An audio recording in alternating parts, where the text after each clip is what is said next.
तो हमारी ये वाली जो सीरीज है वो वोकैब पे बेस्ड चल रही है और हमारा वोकैब का कॉन्सेप्ट है to know unknown through known, यानी कि जिस वर्ड को हम पहले से जानते हैं उसमें से हम एक रूट वर्ड अलग करते हैं।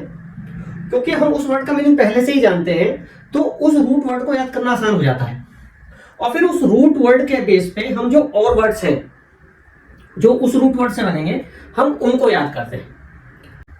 तो ऐसा ही एक वर्ड है प्रोसीड, PROCEED। प्रोसीड का मतलब क्या होता है? ये बना है दो वर्ड से, प्रो और सीड। प्रो यहां पे प्रीफिक्स है, प्रो का मतलब है फॉरवर्ड, और सीड का मतलब, ये जो सीड है ये एक्चुअली CEDE से बना है। सीड, सीड का मतलब होता है टू गो, टू मूव। तो प्रोसीड का मतलब हुआ है टू गो फॉरवर्ड या टू मूव फॉरवर्ड। जैसे हम कहते हैं कि भाई ये प्रोसीड करो, यानी कि आगे चलो, आगे बढ़ो, यानी कि वो काम करो, उस पर कार्य करो। तो अब जो ये सीड है उससे रिलेटेड हम कई सारे वर्ड्स करेंगे जो एग्जाम में, तो कॉम्पिटिटिव एग्जाम में तो इंपॉर्टेंट है ही। हम न्यूज़पेपर पढ़ते हैं, कोई भी बुक पढ़ते हैं, उनमें वो वर्ड्स नॉर्मली यूज होते ही होते हैं। तो ये वर्ड सबके लिए इंपॉर्टेंट है। चलिए करते हैं। तो प्रोसीड हम कर चुके थे। सेकेंड वर्ड है प्रीसीड। प्रीसीड कैसे बना है? प्री, प्री का मतलब है पहले, और सीड का मतलब है टू गो और टू मूव, यानी कि पहले जाना, पहले जाना या पहले आना। एक वर्ड आपने सुना होगा फॉलो, है ना? फॉलो का मतलब होता है बाद में होना, बाद में आना। जैसे मैं बोलूं फॉलो मी, मेरे पीछे आओ। प्रीसीड हो गया उसका एंटोनिम, उसका उल्टा, यानी कि जैसे मैं बोलूं प्रीसीड मी, यानी मुझसे आगे चलो। तो प्रीसीड और फॉलो हो गया एंटोनिम। प्रीसीड मतलब पहले जाना या पहले आना, इस तरीके से यूज होगा। फिर तीसरा वर्ड है प्रेसिडेंट। प्रे माना पहले, that which has moved before, है ना? जो कि पहले हो चुका है या पहले आ चुका है। किस चीज के लिए? टू सेट एन एग्जाम्पल और to set a standard for others, यानी कि जो पहले हो चुका है, जो पहले हो, दूसरों के लिए एक एग्जाम्पल सेट करने के लिए। मैं हिंदी में बोलूं तो जैसा हम बोलते हैं मिसाल है, ये औरों के लिए मिसाल है, ये पूर्व उदाहरण, पूर्व उदाहरण, या फिर जैसे बोलते हैं कि ये नजीर है औरों के लिए, तो वो उसे बोलेंगे हम प्रेसिडेंट। ठीक है। अच्छा, इसका ही अगर उल्टा हो जाए, जैसे मैं बोलूं अनप्रेसिडेंटेड, अन यहां पे प्रीफिक्स है फॉर नॉट के लिए। प्री माने पहले और सीड माने मूव और गो, जो कि पहले कभी नहीं मूव हुआ है, जो पहले कभी नहीं हुआ है।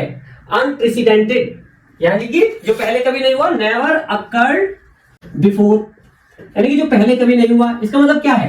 हिंदी में बोले तो अभूतपूर्व। तो ये है एडजेक्टिव, यानी कि इसके आगे नाउन आएगा। जैसे हम बोले कि अनप्रेसिडेंटेड इवेंट, अनप्रेसिडेंटेड इंसिडेंट, अभूतपूर्व घटना है जो पहले कभी नहीं हुआ। तो अगर जो पहले कभी नहीं हुआ, इसका मतलब क्या है? वो ओरिजिनल है, वो नया है। इस सेंस में भी हम इसे यूज कर सकते हैं। अगले पाइए एंटीसीडेंट। एंटी, एक होता है ANTI और एक होता है ANTE। ANTI होता है अगेंस्ट, विरुद्ध, और जो ANTE होता है इसका मतलब होता है बिफोर, है ना? तो एंटीसीडेंट, जैसे हमने ये यूज किया था प्रीसीड, ऐसी एंटीसीडेंट, लेकिन इसका मीनिंग थोड़ा चेंज हो जाएगा।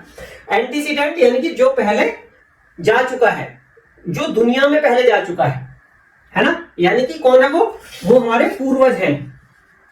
एंटीसीडेंट मतलब पूर्वज, या फिर कोई घटना जो मैं उसे बोलूं पूर्व घटना। तो पूर्व घटना भी कोई हो सकती है, हमारे पूर्वज भी हो सकते हैं। अच्छा, रिसीड, री का मतलब होता है वापस, बैक। तो सीड माने टू गो, रिसीड मतलब टू गो बैक। इसका मतलब क्या हुआ? वापस आना, वापस जाना या पीछे हटना। जैसे अगर मैं सेंटेंस में यूज करूं इसे, he receded from the agreement he entered earlier, यानी कि जो एग्रीमेंट उसने साइन किया था, जिस एग्रीमेंट में वह गया था, उससे वो पीछे हट गया, यानी कि अब वो उसे नहीं मानेगा। तो रिसीड हो गया वापस हटना। अच्छा, दूसरी बात ये हो गई, जब आगे बढ़ा पीछे हटा, तो कुछ उस सेंस में भी यूज होगा कम होना, रिसीड कम होना। जैसे मैं बोलूं कि his pain memories receded gradually, उसकी जो पेन मेमोरीज थी वो ग्रेजुअली कम हो गई इन हर माइंड। ओके, तो रिसीड यानी पीछे हटना, पीछे जाना, पीछे आना या फिर कम होना। ये इस तरीके से रिसीड वर्ड यूज होगा। अगला है 7 इंटरसीड। इंटर का मतलब होता है बीच में, और सीड माने मूव या टू गो, तो to go in between. Inter word, inter आपने उसमें भी सुना होगा, जैसे हम आईएसबीटी बोलते हैं इंडिया में। आईएसबीटी जो स्टेशन है, इंटरसिटी बस स्टेशन, यानी कि जो सिटी के जो बस स्टेशन है उनके बीच का स्टेशन जो उनको कनेक्ट करता है। तो इंटर का मतलब होता है बीच में। तो इंटरसीड क्या हो गया? टू गो इन बिटवीन, बीच में जाना। फॉरवर्ड, टू रिकंसाइल डिफरेंसेस, है ना, जो डिफरेंसेस हैं उनको सॉल्व करने के लिए, उनको मिटाने के लिए बीच में जाना, यानी कि मध्यस्थता करना। इंग्लिश में बोले तो मीडिएट, मध्यस्थता करना, टू मीडिएट। जैसे अगर हम बोले Pakistan wanted USA to intercede to resolve issues between India and Pakistan. Okay, यानी कि पाकिस्तान चाहता था कि यूएसए मध्यस्थता करे, ठीक है, बीच बचाव करे। तो इंटरसीड हो गया बीच बचाव करना, मध्यस्थता करना, बीच में आना, इस तरीके से टू मीडिएट। नेक्स्ट वर्ड है सेसीड। ये जो एस ई है इसका मतलब होता है अपार्ट, और सीड माने गो। सेसीड का मतलब हो गया टू गो अपार्ट, या टू गो या टू मूव अपार्ट। ऐसी से ये और भी कई सारे वर्ड्स में यूज होता है, जैसे कि सेग्रीगेट हो गया, सेक्लूड हो गया, इस तरीके से। तो यहां पे ये होगा टू गो और टू मूव अपार्ट, यानी कि अलग होना, अलग होना, संबंध तोड़ना। अलग होना मेनली किस सेंस में यूज होता है कि जैसे किसी ग्रुप से अलग होना, किसी मंडली से अलग होना, उस सेंस में सेसीड यूज होता है। जैसे कि आजकल वॉर चल रहा है रशिया और यूक्रेन का, तो पहले यूक्रेन जो है यूएसएसआर का पार्ट होता था। तो अगर हम बोले Ukraine seceded from USSR and became a separate nation, तो यूक्रेन जो है वो यूएसएसआर का पार्ट था, यूएसएसआर से वो सेसीड हुआ। नेक्स्ट है एक्सीड। ये जो एसी है ये एड से बना है, एड। जैसे हिंदी में संधियां होती है ना, संधि विच्छेद होते हैं, संधियां बनते हैं, इस तरीके से इंग्लिश में भी कई सारी जगह ऐसा होता है। तो ये एड से एसी बना है, जब ये वर्ड जुड़े हैं। एड का मतलब होता है टूवर्ड्स, तो exceed means to go towards, to go towards. किस चीज के लिए to go towards? To go towards, to acknowledge, to give consent, है ना, किसी की बात मान लेना, सहमत होना, एग्री करना, ये हो गया एक्सीड। जैसे मैं बोलूं आई एक्सीडेड टू हिज विशेस, मैंने उसकी विशेस मान ली, मैंने उसकी इच्छाएं मान ली, सहमत हो गया मैं। अच्छा, इसी में अगर नेक्स्ट वर्ड है कॉन्सीड। कौन का मतलब होता है टुगेदर, कौन का मतलब होता है टुगेदर या फिर विद। तो टू गो, सीड माने to go, to go together, यानी कि साथ साथ जाना। साथ साथ कब जाते हैं? जब when we agree with other, जब हम अपनी सहमति देते हैं। एक्सीड और कॉन्सीड जो है लगभग एक मीनिंग रखते हैं, यानी कि टू गिव कंसेंट, मानना, मान लेना। लेकिन कॉन्सीड और एक्सीड में थोड़ा सा डिफरेंस है। डिफरेंस ये है, कॉन्सीड भी एक्नॉलेज करना ही है, मान लेना ही है, लेकिन अनविलिंगली। एक्सीड है मन से मान लेना, और कॉन्सीड है मान तो लेना लेकिन अनविलिंगली, मन से नहीं। जैसे कि मैं बोलूं he was forced to concede her demands। Next word है एक्सीड। एक्स का मतलब होता है आउट, यानी कि टू गो आउट।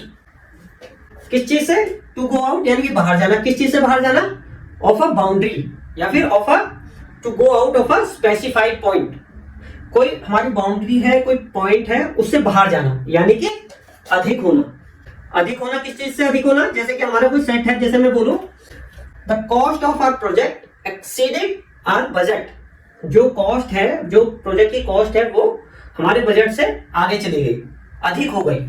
तो एक्सीड बाउंड्री से बाहर चले जाना, अधिक हो जाना, बढ़ जाना, इस तरीके से। और लास्ट वर्ड है supersede.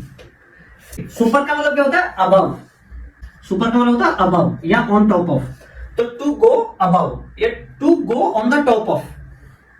Forward, to replace it. जैसे कोई चीज पुरानी पड़ जाती है, ओल्ड फैशन हो गई, तो उसको रिमूव करना, टू रिप्लेस इट, उसको हटाना, निकाल फेंकना, उसके लिए यूज होगा supersede. To go on the top of या फिर ऑन अबव, टू रिप्लेस। तो इसका मीनिंग होता है हटाना, रिप्लेस करना, सुपरसीड। तो इस तरीके से हमारे यहाँ पे टोटल 12 वर्ड्स हुए। सबसे पहले हमने प्रोसीड किया, प्रोसीड से हमने ये सीड अलग किया, उस सीड के बेस पे ये हमने सारे वर्ड्स किए।